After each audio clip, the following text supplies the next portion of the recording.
Hello everybody, welcome back to our YouTube channel How Logical. In today's video, I'm gonna show you guys how to log into your Kingston Council Tax account. For this guys, what you need to do is open up any web browser as I have already opened the Google Chrome and bring up the search bar and type in Kingston Council Tax login and hit the search. Make sure it takes you to the official link. Scroll down a bit.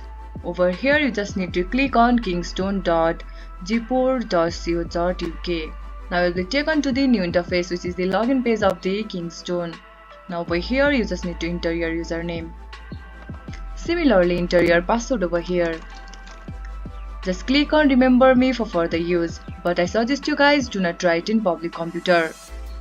And once you click on login button, you will be easily access your account. In case if you forgot your password, just click on forgotten password to recover your password. If you don't have any account of Kingston, just click on register to create a new account. This much for today's video. If you guys find this video helpful, don't forget to give it a thumbs up and hit that subscribe button below for more content like this. And remember to turn on the notification so you never miss the upload. See you guys again in our next video. Thank you for watching.